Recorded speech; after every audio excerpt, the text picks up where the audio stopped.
विद्यार्थी मित्रों नमस्कार। आज हम लोग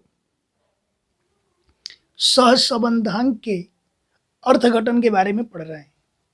ठीक है, सहसंबंधांक का मतलब क्या होता है? आर। ठीक है, अब इसका मान हमेशा +1 से -1 के बीच में होता है। ठीक है, किसका? सहसंबंधांक आर।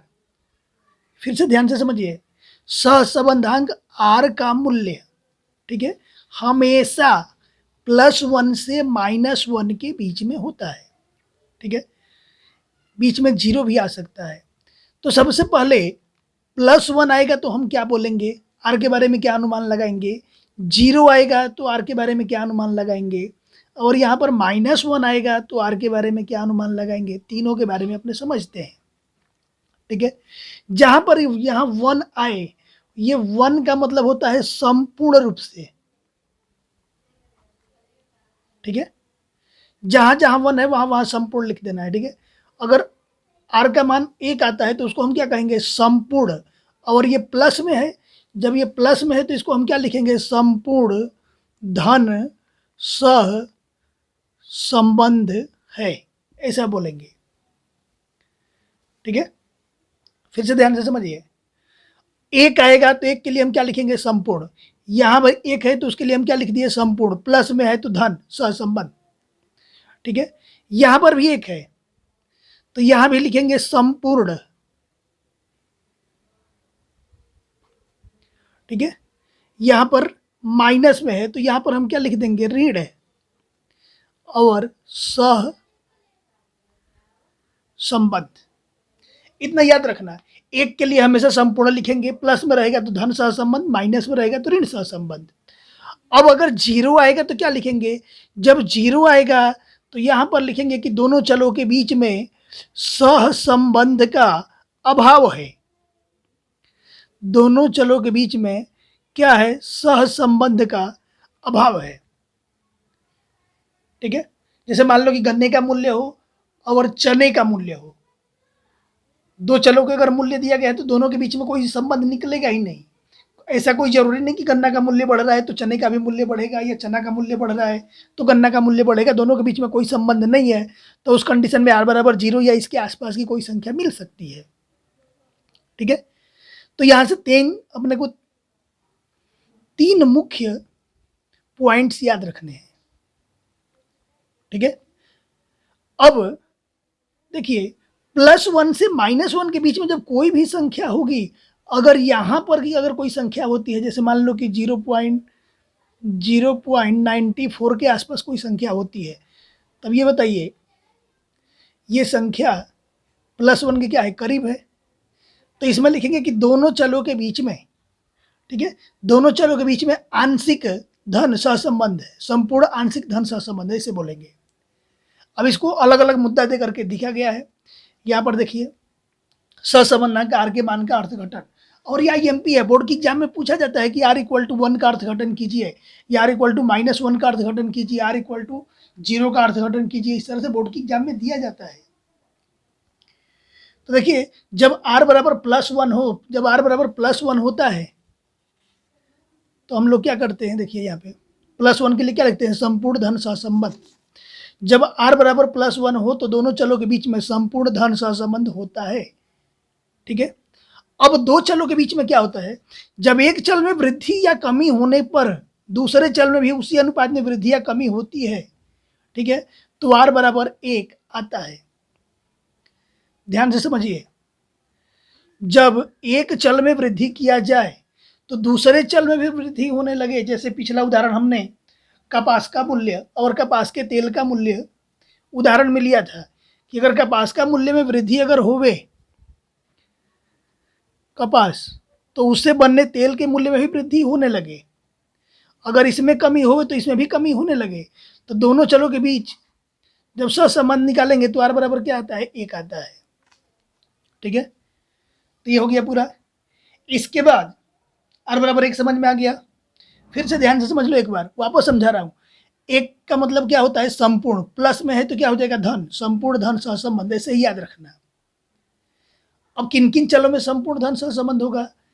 तो एक के मूल्य में वृद्धि हो तो दूसरे के मूल्य में भी वृद्धि हो।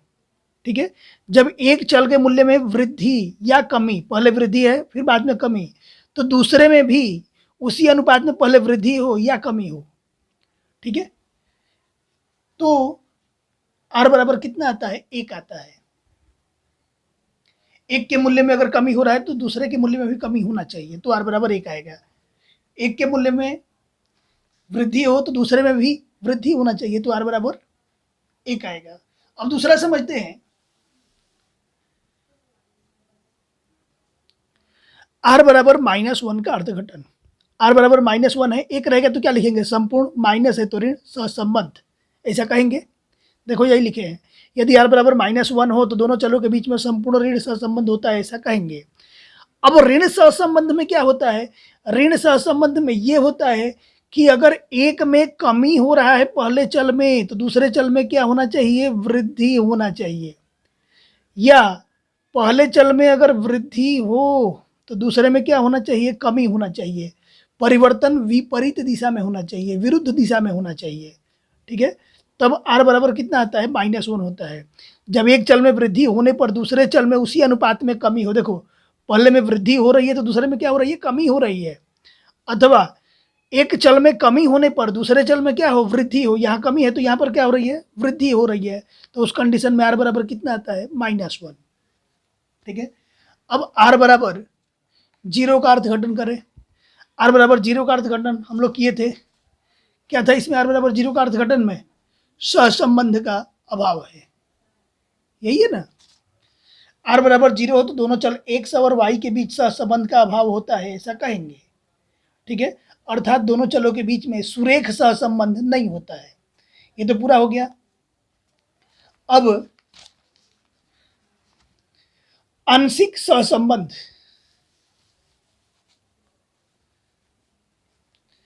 आंशिक सहसंबंध में जब आर का मान 0 और 1 के बीच हो, देखिए यहां पर जब 0 और +1 के बीच हो, ये बताओ 0 से दाहिने तरफ वाली संख्या क्या होती है, सब धनात्मक ही होती है। 0.5, 0.6, 0.7 जो भी आए ये सब क्या होता है, धनात्मक ही होते हैं। ठीक है, तो हमेशा इधर वाला सहसंबंध क्या आएगा, धन में आएगा। ठीक है, तो इसको हम क्या बोलेंगे, आंशिक धन सुरेख सहसंबंध। जब आर का मान 0 से 1 के बीच में हो, तो बताओ अगर 1 रहता तो हम क्या बोलते, संपूर्ण बोलते, लेकिन 1 नहीं है, 1 से छोटा है, कोई भी संख्या हो, 0.84 आ गया, 1 से छोटी संख्या है। ठीक है, 0.50 आ गया, ये भी 1 से छोटी संख्या है। जब 1 से छोटी संख्या है तो उसको हम क्या बोलेंगे, आंशिक। ठीक है, क्या बोलेंगे, आंशिक। और प्लस में है तो आंशिक धन सहसंबंध, माइनस में है तो आंशिक ऋण सहसंबंध। ठीक है, तो देखिए जब आर का मान 0 से 1 के बीच में हो, आर का मान 0 से बड़ा हो 1 से छोटा हो, तो वह हम क्या लिखते हैं, आंशिक धन सुरेख सहसंबंध। और आर का मान -1 से 0 के बीच में हो, देखो यहाँ समझाया गया था, -1 से 0 के बीच में, ये बीच में कहीं भी कोई भी आवे तो संपूर्ण नहीं होता है, क्या होता है, आंशिक होता है। 0 से -1 के बीच में अगर आएगा तो क्या होगा, आंशिक। तो ये क्या हो जाएगा, आंशिक माइनस में आएगा तो ऋण सहसंबंध। जब आर का मान या तो +1 के करीब हो या -1 के करीब हो, +1 -1 के करीब होने का मतलब जैसे मान लो कि 0.94 हो गया, -0.97 हो गया, ये क्या एकदम 1 के करीब है, ये भी संख्या 1 के करीब है, तो दोनों चलों के बीच में घनिष्ठता अधिक होती है। जब 1 के समीप रहेगा तो क्या होगा, घनिष्ठता अधिक होगी, अर्थात एक चल के मूल्य में परिवर्तन करने पर उसका प्रभाव दूसरे चल पर भी कितना होगा उसके बारे में अनुमान लगा सकते हैं। ठीक है, ध्यान से समझिए, जब आर का मान या तो +1 के नज़दीक हो या -1 के नज़दीक हो तो दोनों चलों के बीच में घनिष्ठता क्या होगी, अधिक होगी। अगर 1 के नज़दीक हो तो घनिष्ठता क्या होती है, अधिक होती है, दोनों में प्रभाव क्या होता है, अधिक देखने को मिलता है। एक चल के मूल्य में अगर परिवर्तन किया जाए तो उसका प्रभाव दूसरे चल पर कितना होगा, अर्थात कपास के मूल्य में कितना वृद्धि किया जाए, ठीक है, कपास के मूल्य में कितना वृद्धि किया जाए तो उसके तेल में कितना परिवर्तन होगा, उसके तेल के मूल्य में कितना परिवर्तन होगा, ये अनुमान लगा सकते हैं। यदि आर का मान 0 के समीप हो, आर का मान 0 के अगर समीप होता है तो घनिष्ठता क्या होती है, ठीक इसका उल्टा बोल देना है। यहाँ घनिष्ठता अधिक थी, यहाँ पर घनिष्ठता क्या हो जाएगी, कम हो जाएगी। और यहाँ पर एक चल के मूल्य में परिवर्तन होने पर दूसरे चल पर कितना असर पड़ेगा अनुमान लगा सकते हैं। यहाँ पर विश्वसनीय अनुमान नहीं लगा सकते कि एक चल के मूल्य में वृद्धि किया जाए तो दूसरे चल के मूल्य में कितना वृद्धि होगा या कमी होगा, पहले से अनुमान नहीं लगा सकते। ये है आर का अर्थघटन। एग्जाम्पल नंबर 7 दिया गया है कि मोबाइल का उत्पादन करती है कंपनी ने गत 6 महीनों में बेचे गए मोबाइल 1000 इकाई में और उसे प्राप्त लाभ का विवरण निम्नलिखित है। और जो निम्नलिखित दिया गया है, देखिए 2 कोष्टक बना के दिए गए हैं। पहले कोष्टक में है बेचे गए मोबाइल की संख्या 1000 इकाई में, दूसरे कोष्टक में है लाभ लाख रुपये में। बेचे गए मोबाइल की संख्या ऊपर दिया गया है 3, 8, 12, 5, 7, 5 और 6, 8, 15, 10, 9, 8। यही हम लोग यहाँ पर कोष्टक बना दिए हैं जो दिया गया है प्रश्न के अंदर, ठीक है। आपको बोर्ड के एग्जाम में ये कोष्टक बनाने की कोई ज़रूरत नहीं होगी, ये आंसर लिखा है ना, यहाँ से सोल्व करना होगा। डेटा अपने सामने रहे इसके लिए मैंने ये कोष्टक बनाया हुआ है, ठीक है। पहला काम क्या होगा, पहला काम अपना ये होगा कि इनका हम टोटल करें, ठीक है। टोटल करेंगे तो यहाँ पर 3, 8, 11 और 12, 23, 5, 28, 7, 35, 5 कितना हो जाएगा, ये टोटल आ गया 40, ठीक है। यहाँ पर 6, 10, 15, 10, 9, 8, ठीक है। ये टोटल हो जाएगा 58। अब उपरोक्त सूचना से बेचे गए मोबाइल की संख्या लाभ के बीच सहसंबंधांक ज्ञात करो। ये तो इतना प्रश्न में दिया हुआ रहेगा और अपने को फटाफट ये दोनों टोटल कहीं साइड में कर लेना है, रफ में या पेपर में जहां भी दिया गया हो। अब यहां से देखो n बराबर कितना है, 1, 2, 3, 4, 5, 6, 6 डेटा दिया हुआ है तो n बराबर कितना हो जाएगा 6। मोबाइल बिक्री का लाभ का माध्य, मोबाइल की संख्या क्या दिया गया है, x है, इसका माध्य निकाले, यहाँ पर क्या है 40 है तो यहाँ पर बराबर क्या हो जाएगा 40 और बट्टे में टोटल एज बराबर कितना था 6। 40 में जब हम 6 का भाग देंगे तो ये हो जाएगा 6.67। इसी तरह से लाभ y का माध्य, ये है लाभ y, इसका माध्य यानी इसका टोटल हो जाएगा सिग्मा y, यानी ये y का टोटल कितना हो जाएगा 58 और बटे में n के जगह पर कितना है 6। 58 के बटे में जब 6 रहेगा इसको भाग देंगे तो ये हो जाएगा 9.67। देखिए यहाँ पर 6.67, 9.67 दोनों अपूर्णांक है, दोनों माध्य कैसा है अपूर्णांक है। तो आपको याद होगा पिछले वीडियो में मैं दिखाया था कि जब दोनों माध्य अपूर्णांक हो तो उस कंडीशन में अपने क्या करते हैं, सूत्र नंबर 2 का उपयोग करते हैं, ठीक है। देखिए यहाँ पर मैं बताया था उस समय कि जब x बार और y बार दोनों अथवा दोनों में से कोई एक अपूर्णांक हो तो यार बराबर ये सूत्र लगता है, ये सूत्र नंबर 2 है, ठीक है। यही सूत्र अपने यहाँ पर लिखे हुए हैं।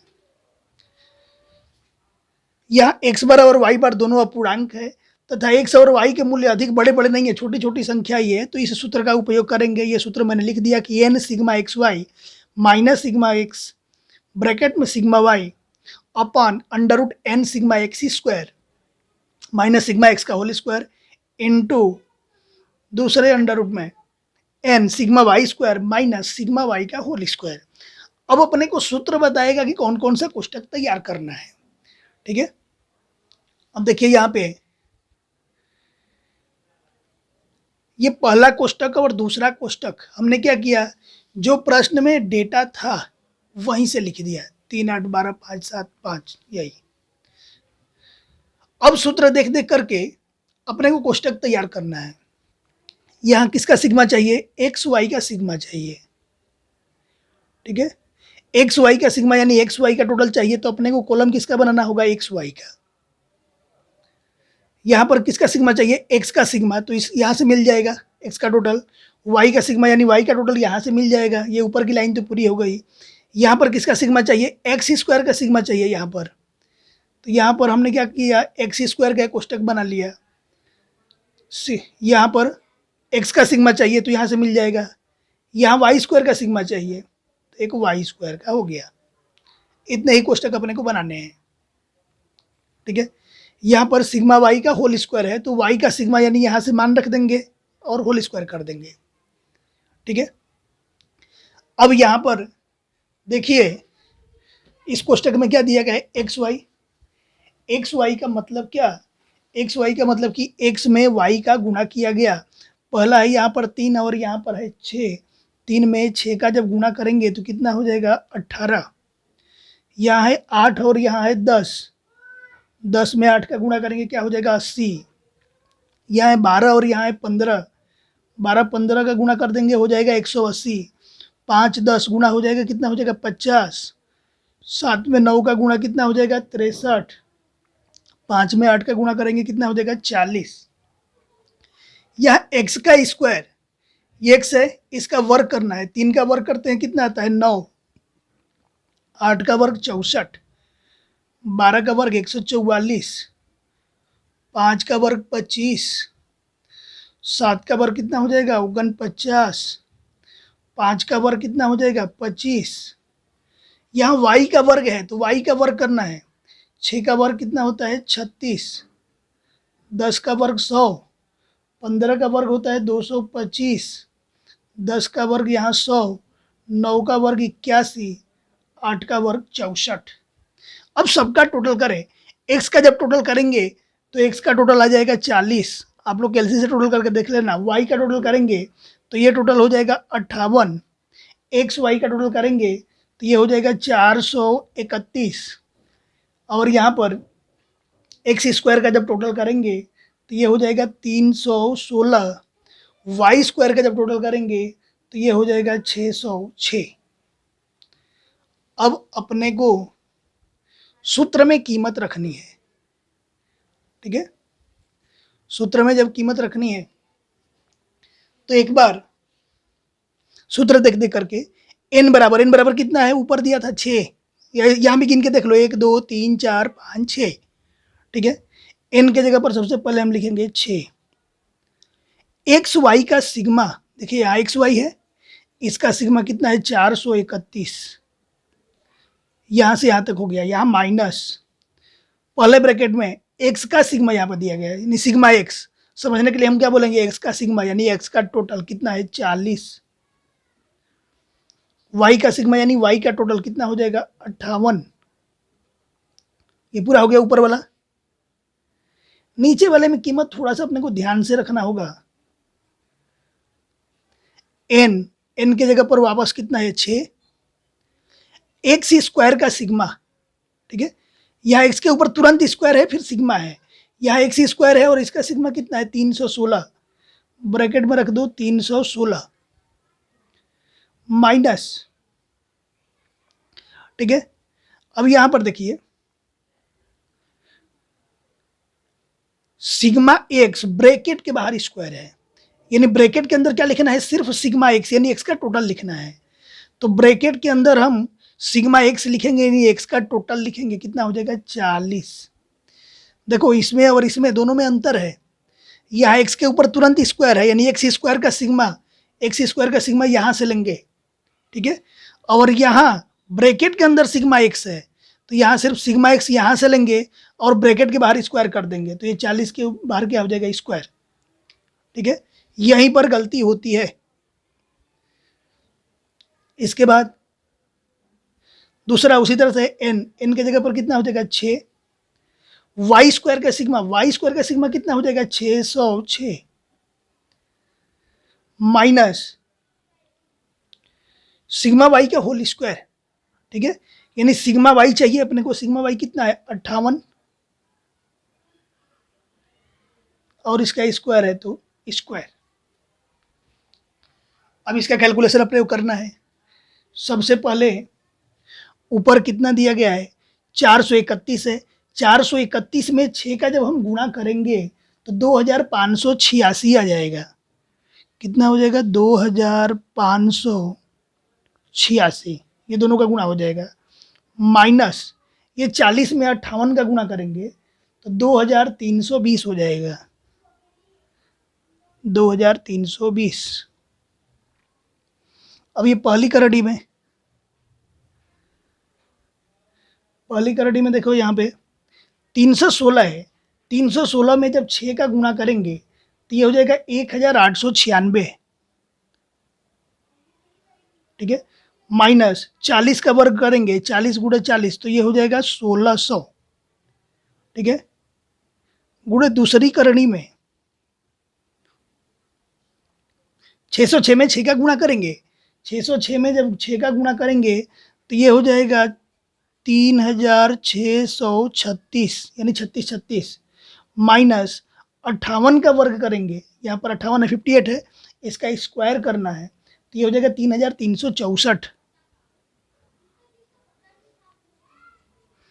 अब ये ऊपर वाला देखें, 2586 में से 2320 घटा देंगे तो ये हो जाएगा 266 माइनस ये पहली करड़ी में जब घटा देंगे 1896 में से 1600 जब घटाएंगे तो ये हो जाएगा 296, दूसरी करड़ी में 3636 में 3364 घटा देंगे तो ये हो जाएगा 272।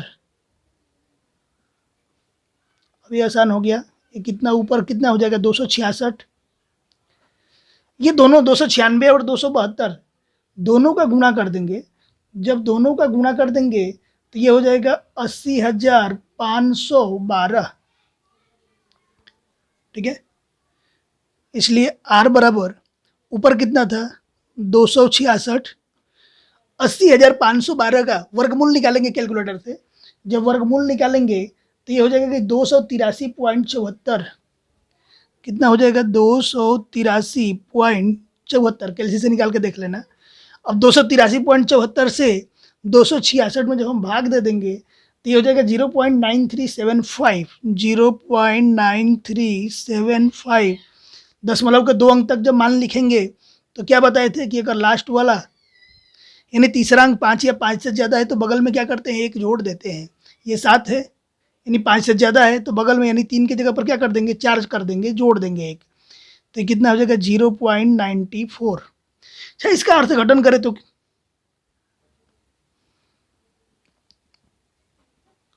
ठीक है, ये बताओ ये R का मान 1 के लगभग नज़दीक है यानी 1 के बिल्कुल पास है, ठीक है, तो दोनों चलों के बीच में क्या होगा, घनिष्ठ सहसंबंध होगा। कैसा सहसंबंध होगा, घनिष्ठ सहसंबंध है, अर्थात घनिष्ठ सहसंबंध है, अर्थात चल x के मूल्य में परिवर्तन करने पर चल y के मूल्य में भी परिवर्तन के बारे में अनुमान लगाया जा सकता है, ठीक है, ये पूरा हो गया। अब देखिए यहाँ पे अब होमवर्क प्रश्नावली 2.2 का चौथा, पांचवा, सातवां, आठवां, ठीक है, ठीक इसी तरह से अपने को करना है और एग्जाम्पल नंबर 8 भी ऐसे ही करना है, इतना कर लेना। जय हिंद, जय भारत।